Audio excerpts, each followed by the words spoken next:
नमस्कार. मी डॉक्टर मच्छिंद्र वांगर महाराष्ट्रातील आणि देशातील हवामान परिस्थिती संदर्भात ताजा अंदाज देणार आहे.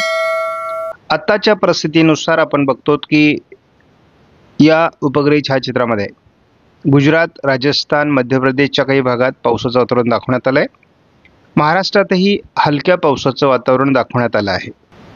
आपण जवळपास 24 जुलैपर्यंत extended range model guideline forecast या मॉडेलनुसार जर पावसाचा अंदाज बघितला तर हा 26 तारखेपासून तर 3 जुलैपर्यंत आत्ता तरी मध्य प्रदेश, गुजरात, छत्तीसगड, ओरिसा, पश्चिम बंगाल, बिहार, मध्य प्रदेश याच भागात किंवा उत्तर प्रदेश, राजस्थान असाच दाखवला आहे.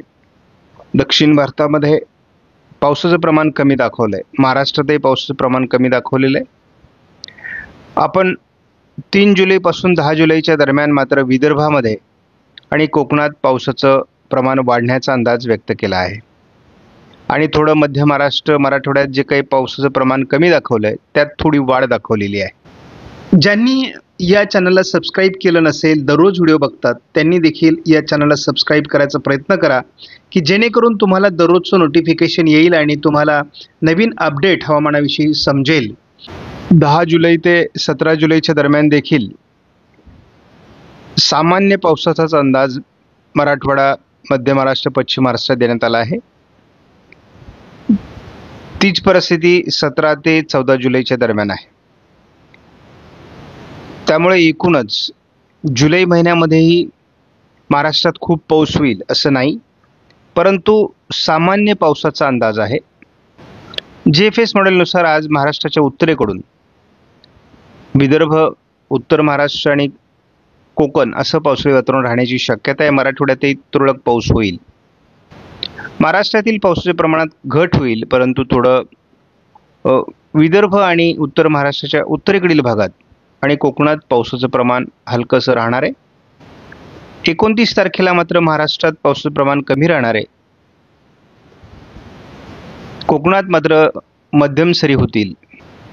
30 तारखेला देखील महाराष्ट्रात पावसाचं प्रमाण कमीच आहे. कोकणात मात्र मध्यम सरींची शक्यता कायम आहे.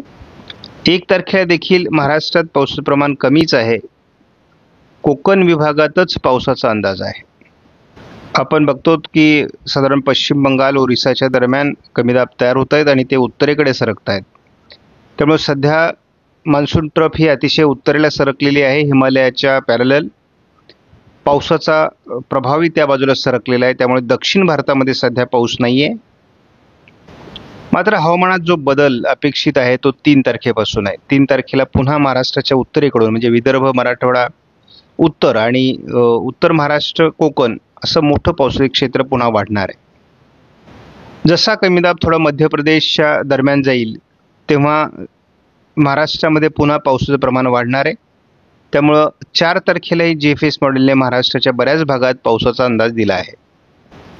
5 तारखेला देखील महाराष्ट्राच्या बऱ्याच भागात हलकं ते मध्यम स्वरूपाचं पावसाळी वातावरण राहील. मात्र उत्तर महाराष्ट्र आणि कोकण या ठिकाणी जोरदार पाऊस आपल्याला बघायला मिळणार आहे. कारण एक ट्रफ पश्चिम भागामध्ये तयार होणार आहे. की सातत्याने आपल्याला या भागात एक ट्रफ सक्रिय राहताना दिसणार आहे आणि त्यामुळे कोकण, उत्तर महाराष्ट्र असं पावसाळी वातावरण राहणार आहे. विदर्भाच्या उत्तरेकडूनही पावसाळी वातावरण राहणार आहे. मात्र इतरत्र पावसाचं प्रमाण कमीच राहणार आहे. सध्या आपण बघतो गुजरातमध्ये मुसळधार पावसाचं वातावरण आहे. मध्य प्रदेशवर अधूनमधून मुसळधार पावसाचं वातावरण तयार होत आहे. एकूणच आपण एक जो ट्रॉपिकल झोन बघतो, ज्याला आपण ITCZ असं म्हणतो, तर हा झोन असा तयार होतोय आणि हा या भागातून प्रवाहित होतोय. कधी त्याचा प्रभाव याही बाजूला जातोय, परंतु त्यातून संपूर्ण दक्षिण भारत हा वगळला गेलाय. जसे जसे ही ट्रफ खाली येणार आहे तसं महाराष्ट्रात पावसाचं प्रमाण वाढणार आहे आणि याला अजून बराच वेळ लागेल असा अंदाज आहे. 28 तारखेला या मॉडेलने महाराष्ट्रात फारसं पावसाळी वातावरण दाखवलेलं नाही, मात्र कोकणात पाऊस होईल. 29ला तुरळक पावसाचा अंदाज मराठवाडा, मध्य महाराष्ट्र, कोकण असा देण्यात आला आहे. 30 तारखेला केवळ कोकणात पाऊस आहे. 1 तारखेला एक कमी दाबाचं क्षेत्र ओरिसा विशाखापट्टणमकडे तयार होण्याची शक्यता आहे. 2 तारखेला हे कमी दाबाचं क्षेत्र बऱ्याच अंशाने महाराष्ट्राच्या दिशेने येताना दाखवलं आहे.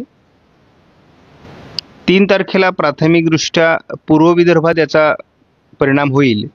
थोडा मराठवाड्याच्या पूर्व भागातही परिणाम होण्याची शक्यता आहे. दरम्यानच्या काळात कोकणातही पाऊस वाढेल. 4 तारखेला मात्र विदर्भातून हे कमी दाब मध्य प्रदेशकडे सरकेल आणि विदर्भाचा उत्तरेकडील भाग, उत्तर महाराष्ट्र आणि नाशिकसह कोकण मोठं पावसाळी क्षेत्र राहणार आहे. कारण या दरम्यान एक ट्रप कोकणामध्ये तयार होईल. 5 तारखेलाचा प्रभाव गुजरात, राजस्थानकडे निघून जाईल. 6 तारखेला पुन्हा नव्याने वातावरण ओरिसा, छत्तीसगडवर तयार होईल. 7 तारखेला नवीन कमी दाबाचा पुन्हा विदर्भात प्रभाव पडण्याची शक्यता आहे. 8 तारखेलाही हा विदर्भ, पूर्व विदर्भाच्या बऱ्याच भागात या कमी दाबाचा प्रभाव असणार आहे. परंतु आपल्या अंदाजानुसार तरी हे सर्व येणारे कमी दाब पूर्व विदर्भातून मध्य प्रदेशकडे सरकून ते गुजरातवर जातील. त्यामुळे महाराष्ट्रात उत्तर मराठवाडा, विदर्भ, उत्तर महाराष्ट्र आणि कोकण असंच पावसाळी वातावरण राहणार आहे. त्यामुळे पश्चिम महाराष्ट्र आणि दक्षिण मराठवाडा या ठिकाणी किंवा मध्य महाराष्ट्रातही थोडं पावसाचं प्रमाण कमी राहण्याची शक्यता आहे. 1 तारखेपासूनपर्यंत कुठलाही कमी दाब नसल्यामुळे महाराष्ट्रात सामान्य परिस्थिती पावसाची राहणार आहे. मात्र मराठवाडा, पश्चिम महाराष्ट्र आणि कोकण यामध्ये कोकणात पावसाच्या जोरदार सरी होतील. इतरत्र हलक्या पावसाची शक्यता राहील. त्या पुढील 5 दिवसाच्या टप्प्यामध्ये म्हणजे 2 तारखेपासून 6 तारखेच्या दरम्यान थोडं उत्तर महाराष्ट्र आणि विदर्भ, मराठवाड्याच्या पूर्व भागात पावसाचं प्रमाण वाढू शकतं. कोकणातही पावसाचं प्रमाण अधिक राहील. जुलैतील पुढच्या 5 दिवसामध्ये साधारणपणे जे पावसाळी वातावरण दाखवलं जातं त्यात 2 कमी दाब हे महाराष्ट्रात येणार आहेत आणि त्यामध्ये संपूर्ण विदर्भ आणि उत्तर महाराष्ट्रात खास करून जळगाव जिल्ह्यामध्ये याचा प्रभाव पडेल. मराठवाड्याच्या खास करून थोडं छत्रपती संभाजीनगर, जालना, वाशिम, हिंगोली, नांदेड, लातूरच्या काही पूर्व भागामध्ये, बीडच्या उत्तरेकडे थोडा पावसाचा प्रभाव राहील. या दरम्यानच्या काळात कोकणात मात्र जोरदार सरी होत राहणार आहेत. फक्त सोलापूर, धाराशिव, सांगली पूर्व, पुणे पूर्व आणि सातारा पूर्व भागात, बीड दक्षिण आणि छत्रपती अहिल्यानगर दक्षिण भागात पावसाचं प्रमाण कमी राहणार आहे. आज या मॉडेलने कोकणात पावसाचा अंदाज दिला आहे. उद्या थोडं बीड, परभणी, लातूर, धाराशिव, पुणे पूर्व, सातारा या भागाबरोबरच रायगड, रत्नागिरी, सिंधुदुर्गमध्ये पावसाचा अंदाज आहे. 29 तारखेला छत्रपती संभाजीनगर, जालना, बुलढाणा, अकोला, अमरावती, नागपूर, भंडारा, गोंदिया, परभणी, नांदेड, यवतमाळ, वर्धा, लातूर, धाराशिव, सोलापूर उत्तर, बीड, अहिल्यानगर, पुणे आणि पुणे पूर्व, सातारा पश्चिम, संपूर्ण कोकण आणि नाशिकसह जळगाव दक्षिणमध्ये पावसाळी क्षेत्र राहणार आहे. 30ला पावसाचं प्रमाण कमी आहे. जुलैच्या सुरुवातीला एक कमी दाब विदर्भाच्या दिशेने सरकण्याची शक्यता आहे. परंतु दरम्यानच्या काळात महाराष्ट्रात पावसाचं प्रमाण हे नांदेड, लातूर, सोलापूर पूर्व, चंद्रपूर, गडचिरोली, गोंदिया या भागात वाढेल. 2 तारखेला आपण बघतो ते कमी दाब ओरिसा, छत्तीसगड, मध्य प्रदेश असा सरकतोय. त्याचा थोडा भाग महाराष्ट्रात परिणाम करेल. त्यामध्ये सोलापूर, लातूर, नांदेड, यवतमाळ, वर्धा, बुलढाणा, अकोला, अमरावती, नागपूर, भंडारा, गोंदिया, चंद्रपूर, गडचिरोली, यवतमाळ, वर्धा या काही जिल्ह्यांमध्ये पाऊस होईल. कोकणातही वेगवान वारे या कमी दाबाकडे चालल्यामुळे कोकणातील पाऊसही वाढेल. विदर्भात मोठे पाऊस होऊ शकतात दरम्यानच्या काळात.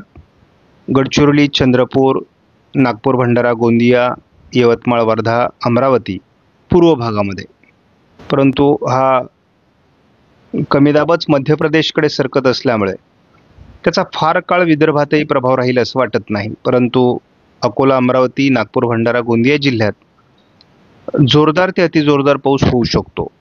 याचा परिणाम उत्तर महाराष्ट्रातही जळगाव, नंदुरबार, धुळे आणि जळगाव, नाशिक या भागात सुद्धा होऊ शकतो, कोकणातही होऊ शकतो.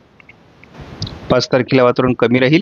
6 तारखेला वातावरण कमीच आहे, परंतु पूर्व विदर्भात पावसाचं प्रमाण वाढू शकतं.